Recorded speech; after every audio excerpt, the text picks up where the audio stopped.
Uniéndose a las filas de quienes acusan a los tiburones, aves y delfines de ser agentes del Mossad, algunos españoles prominentes han sugerido que Israel estuvo detrás de una invasión masiva de más de 70.000 migrantes que entraron a Ceuta desde Marruecos. Pero con las guerras internas de Israel sobre cómo manejar sus propias fronteras volviendo a intensificarse esta semana, esa acusación tan tonta se vuelve aún más tristemente ridícula. Soy Ilana Michel Diamant, directora ejecutiva del Foro Israelí de Derecho y Libertad, y esto es Ley Básica. Así que una ley destinada a disuadir el terrorismo fue congelada por la Corte Suprema esta semana, con el argumento de que su implementación podría causar un daño irreparable. La audiencia sobre la ley en sí, conocida coloquialmente como la Ley Sher Hayash, está programada para noviembre. La teniente Sher Hayash, de 22 años, fue una de los 4 soldados asesinados en 2017, cuando Fadi al-Kumbar, de 27 años residente de Jabal Mukaber, condujo un camión contra un grupo de cadetes en el paseo Armon Hanatziv en Jerusalén. 13 más resultaron heridos. Esta ley, que lleva su nombre, es una enmienda a la Ley de Ciudadanía e Ingreso a Israel, y lo que hace es que prohíbe al ministro del Interior otorgar permisos de estancia o residencia a palestinos de Judea y Samaria, o Gaza, residentes que sean condenados por delitos de terrorismo, miembros activos de grupos terroristas o sus familiares. Aprobada el pasado julio, la implementación debía comenzar después de meses de retraso burocrático y la suspensión, específicamente en el tema de el castigo a los familiares, llegó un día antes de que la ley entrara en vigor. Ahora, para quienes escuchan fuera de Israel, y tal vez incluso para algunos aquí, la sola idea de que una ley pueda penalizar a los familiares de una persona que cometió un delito parece ajena, tal vez injusta. Y hoy quiero intentar explicar ambos lados de la controversia en torno a esta enmienda en el contexto del debate más amplio sobre lo que se llama reunificación familiar. Es complejo, habla de algo fundamental dentro de la sociedad israelí, y los israelíes lo ven como algo existencial. No voy a tomar una posición sobre una política específica, pero espero que este episodio te brinde información que te permita leer más, explorar y debatir las perspectivas que escucharás hoy. Entonces, reunificación familiar. Antes de 2003, una ciudadana israelí que se casara con un palestino de Gaza o de Judea y Samaria podía patrocinar a su cónyuge a través del proceso ordinario de residencia. Entre 1993 y 2003, se estima que aproximadamente 130.000 palestinos entraron a Israel y obtuvieron residencia israelí o ciudadanía a través de la reunificación familiar. En 2003, en el punto más álgido de la Segunda Intifada, que mató a más de 1.000 israelíes, incluyendo a más de 120 niños, la Knesset aprobó una ley que codificaba una orden gubernamental temporal. La orden limitaba la concesión de ciudadanía y permisos de residencia y entrada para quienes ingresaban desde Judea y Samaria y Gaza, y una enmienda posterior agregó varios estados enemigos. La ley deja a discreción de la ministra del Interior emitir excepciones renovables, evaluadas individualmente, para quienes parezcan representar un menor riesgo de seguridad. Así que eso incluye a cónyuges de cierta edad, hijos, tratamiento médico, permisos de trabajo. La ley, que como mencioné es la Ley de Ciudadanía y Entrada a Israel, se renovó anualmente hasta 2021 y luego se legisló de nuevo en 2022. La investigación del Foro de Políticas Cogelet estima que el número de excepciones aprobadas desde 2003 hasta 2020 es de aproximadamente 48.000. Ellos estimaron una tasa de aprobación del 54%. Ahora, durante años, ha habido una creciente alarma dentro de la derecha política de Israel, a medida que la evidencia ha parecido mostrar que la segunda generación de reunificación familiar, es decir, los hijos nacidos de personas que entraron aquí de esa manera, están involucrados de manera desproporcionada en el terrorismo israelí.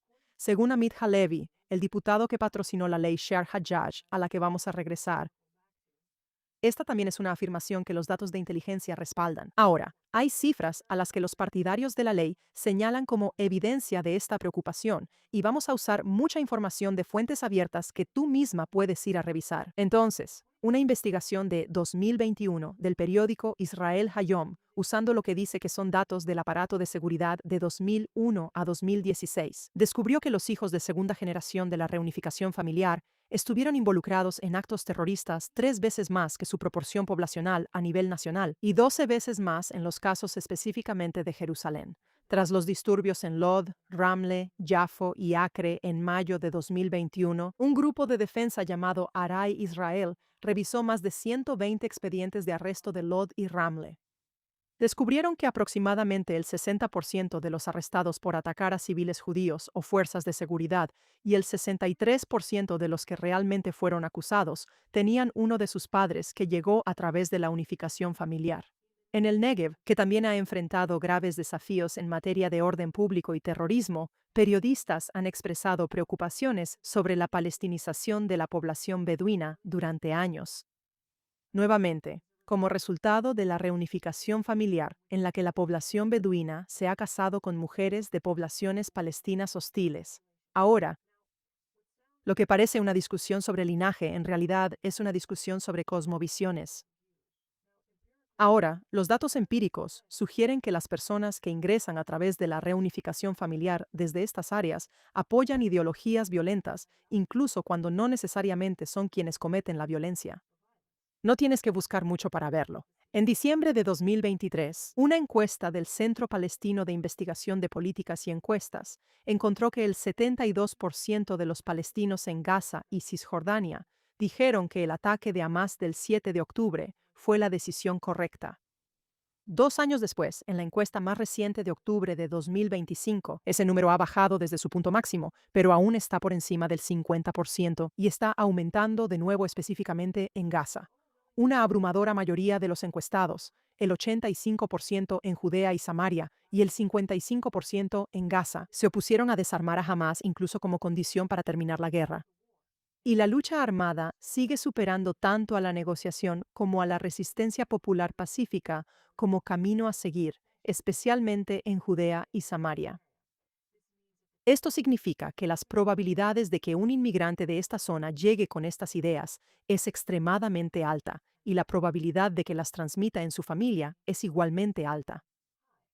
Esto deja a los responsables de formular políticas ante la pregunta de cuánto riesgo asumir. Así que ese es el argumento de seguridad para una postura más estricta respecto a estos permisos familiares, en general. Y justo antes de pasar a los contraargumentos, también mencionaremos el argumento demográfico. Mantener una mayoría judía en Israel es fundamental tanto para la seguridad física del Estado como para su carácter. En 2021, la demógrafa Arnon Sofer reiteró una proyección de que la entrada sin restricciones, combinada con el crecimiento natural de la población árabe dentro de Israel, pondría fin a la mayoría judía aquí en un plazo de 60 años. Como cualquier otro país, Israel tiene el derecho de proteger sus fronteras y a sus ciudadanos, y de decidir las condiciones bajo las cuales los extranjeros pueden entrar. Ahora, los críticos de estas limitaciones ven el caso de manera muy diferente y se enfocan en la violación de los derechos individuales. Sí, la Corte Suprema ha definido el derecho a la vida familiar como un derecho constitucional fundamental al que todo ciudadano israelí tiene derecho. Más allá de eso, dicen los críticos de la ley, son los árabes israelíes quienes se ven afectados de manera desproporcionada porque son, bueno, todos aquellos que se casan con árabes de zonas que enfrentan este veto por defecto con excepciones. Al examinar a cada solicitante, Israel debe equilibrar sus preocupaciones de seguridad con su compromiso con la igualdad y los derechos humanos. Y la Corte Suprema en realidad ha puesto a prueba esta ley de ciudadanía 3 veces, 2 hasta ahora, dejándola vigente por el margen más estrecho de un solo voto, con resultados de 6 contra 5. En 2006, que fue el primer caso, hubo una pregunta sobre qué derechos constitucionales consideraban los jueces que se habían violado, si es que se violó alguno, y cuál era el peso adecuado de las preocupaciones de seguridad detrás de la ley. El tribunal finalmente sostuvo que cualquier infracción al derecho a casarse y al derecho a la igualdad era proporcional, dado que quienes buscaban entrar provenían de una zona en estado de guerra o incluso en cuasi guerra con Israel. Además, el Estado podía otorgar excepciones. En otras palabras, incluso si hay derechos constitucionales en juego para los ciudadanos israelíes, a veces la necesidad y la seguridad exigen trágicamente pasar por encima de esos derechos para salvar vidas.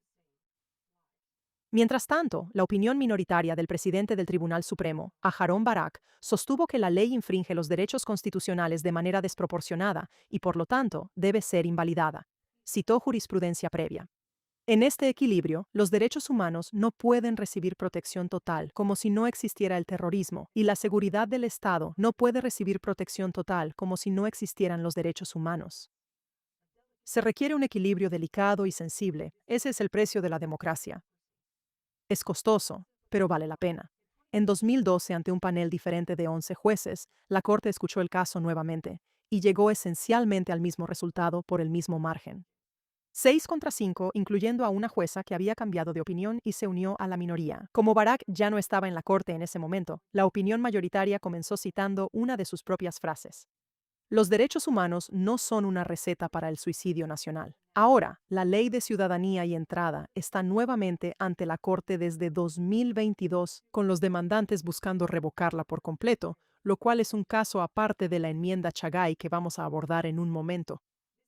Esta batalla de vida o muerte sobre quién decide y cómo es el hilo conductor de los debates legales más importantes de Israel, y desde la perspectiva legal conservadora. También es un caso de estudio sobre cómo la Corte interviene con una autoridad cuestionable y le da menos importancia a las preocupaciones de seguridad y demográficas de lo que muchos piensan que debería. Por supuesto, quienes están de acuerdo con la posición minoritaria de la Corte hasta ahora lo ven exactamente en términos opuestos.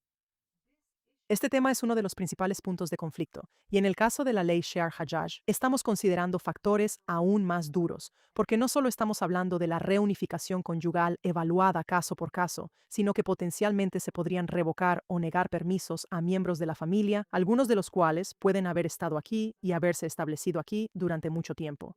Parece algo a lo que la moral y el derecho penal occidentales se opone fundamentalmente al enfrentar el crimen. De hecho, fácilmente podrías plantear un argumento bíblico. De los profetas hebreos aprendemos que el hijo no debe sufrir por la iniquidad del padre, ni el padre debe sufrir por la iniquidad del hijo. Por otro lado, cuando tienes a un terrorista que no teme ni a la cárcel, ni a las heridas, ni a la muerte, ¿qué podría hacerlo desistir de su decisión de asesinar israelíes? Cuando las penas criminales tradicionales no parecen disuadir a alguien que está dispuesto a morir, cuando hay vidas en juego, ¿el Estado aún debe extender privilegios y beneficios discrecionales a su familia? El derecho a la vida también es un derecho humano. El derecho de un Estado a defender a sus ciudadanos es fundamental. La pregunta es, ¿qué le permiten hacer esos derechos al Estado cuando la amenaza proviene de alguien relacionado con una persona que ha cometido un acto terrorista? ¿Cómo toma en cuenta el enfoque basado en los derechos estos hechos para preservar la seguridad israelí? Y si por otro lado estamos en un estado de guerra que justifica medidas especiales, entonces, ¿dónde queremos trazar la línea como sociedad? No tengo respuestas brillantes aquí, pero quería sacar el tema a la luz porque creo que es importante.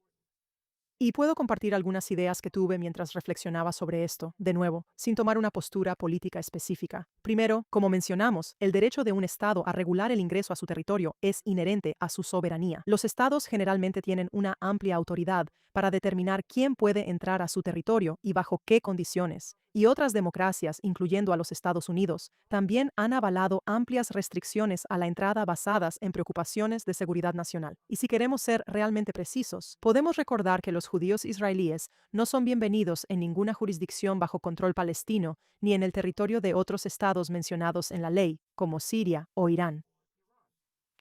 En segundo lugar, el terrorismo puede requerir medidas distintas a las de un delito común. Es una acción que está específicamente diseñada para afectar a un gran número de personas al infundir miedo y dolor en su vida diaria. Para el terrorista, sus víctimas directas son un medio para transmitir un mensaje más grande destinado a expulsar, intimidar y dañar a todo un colectivo. Comete el acto en nombre de un colectivo, infligiendo daño a otro. Y esto, de nuevo, hace que el terrorismo sea algo diferente al crimen común y, en aspectos importantes, algo más cercano a un acto de guerra. Ahora, en la guerra, los estados toleran algunos daños colaterales para lograr un objetivo militar, si es proporcional. Combatir el terrorismo requiere pensar en términos de colectivos hasta cierto punto, y no solo en función de los derechos individuales. Y esa pregunta se vuelve aún más importante en sociedades donde la familia, el clan y la identidad comunitaria juegan un papel especialmente poderoso. En tercer lugar, cuando se trata de los familiares, esta conversación puede volverse muy difícil porque estamos trabajando desde una perspectiva occidental de derechos individuales. Pero ese marco de pensamiento por sí solo, podría decirse, ha tenido dificultades para enfrentar fenómenos como el terrorismo o la migración masiva en Occidente y no solo en Israel. El problema es que las reclamaciones de derechos que son defendibles individualmente pueden convertirse en una amenaza colectiva para los derechos de otros individuos, más fundamentalmente su derecho a la vida y la seguridad. Estamos acostumbradas a pensar en los argumentos de derechos humanos como una confrontación entre el Estado y una persona que tiene reclamaciones contra él. Así que en la reunificación familiar, los argumentos de derechos humanos presentados en la Corte tocan los derechos constitucionales de muchas ciudadanas israelíes a casarse, lo cual es realmente conmovedor e importante. Pero al menos en el discurso público, el argumento de seguridad normalmente no se trata como un argumento de derechos humanos en sí mismo. Y tengo que preguntar si ese es el enfoque correcto, porque el derecho a la vida es un derecho humano. El derecho a la autodefensa es un derecho humano. Son los más básicos. Entonces, ¿cómo se mide un choque de derechos humanos? Bueno, eso normalmente le corresponde al Poder Legislativo decidirlo, aunque en la práctica aquí probablemente será la Corte. Pero sí creo que quienes defienden la postura de que los familiares deberían perder o nunca obtener el estatus de residencia, al menos deben plantear sus argumentos también en términos de derechos humanos. Ahora vamos a escuchar más sobre la ley Shir Hayash en noviembre, así que permítanme dejarles esto para reflexionar y terminar con una nota positiva. Mientras reflexionaba sobre estos pensamientos acerca de lo individual y lo colectivo esta semana, hubo un editorial que llamó mi atención de David Horowitz, quien escribe en el Times of Israel y señala métricas preocupantes para el futuro de Israel. Hay un aumento documentado en las salidas de médicos, ingenieros y trabajadores de tecnología con altos ingresos. El sistema educativo es un desastre. La integración de los jaredíes es algo muy importante, pero es una prioridad difícil de alcanzar. Y la conclusión de la columna era que las próximas elecciones son la última oportunidad para evitar una espiral de colapso social. Así que mi respuesta a eso, aunque él no lo preguntó, es sí y no. Sí, Israel tiene desafíos, pero no. Israel en realidad no está al borde del colapso, aunque sí se avecinen años más difíciles. Israel también tiene un fuerte sentido de identidad colectiva, de pacto, de profunda continuidad histórica. La resiliencia de este país no proviene únicamente de los índices económicos. Proviene de un sentido compartido de destino colectivo. Y sobre ese punto, una encuesta de Sohar, publicada esta primavera, encontró que el 48% de los israelíes afirman tener una conexión más fuerte con su identidad judía desde el 7 de octubre, en comparación con solo el 12% que afirma tener una conexión más débil. El 65% dijo que su conexión con el Estado y la tierra específicamente se había fortalecido. Y lo que esto significa es que, incluso cuando algunos se van, y eso es una tragedia, habrá miles de otros que se quedarán y que se mudarán aquí para construir sus vidas como parte de una historia judía.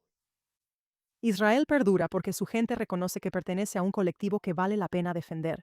E incluso si el colectivo crece más lento de lo que nos gustaría, o termina siendo más pobre de lo que quisiéramos, o más fragmentado en ciertos momentos, está aquí. Las elecciones importan mucho. Pero incluso en los momentos más difíciles, permanecemos. Ahora, como dije al principio, Israel tiene mucho trabajo por delante para decidir cómo quiere manejar sus fronteras y cómo equilibrar los valores en juego en una acción efectiva. Pero recuerden, todo esto comenzó con una referencia a Feota, y mi consejo para España es que dedique más tiempo a este tipo de discusiones serias y menos a las teorías conspirativas sin fundamento. Pero si esos pocos que culparon al Mossad todavía les resulta más fácil, les sugiero que interroguen a algunos delfines para obtener información. Han sido entrenados para no hablar, pero no quisiera arruinarle la fantasía a nadie. Vaya con Dios. Nos vemos la próxima semana.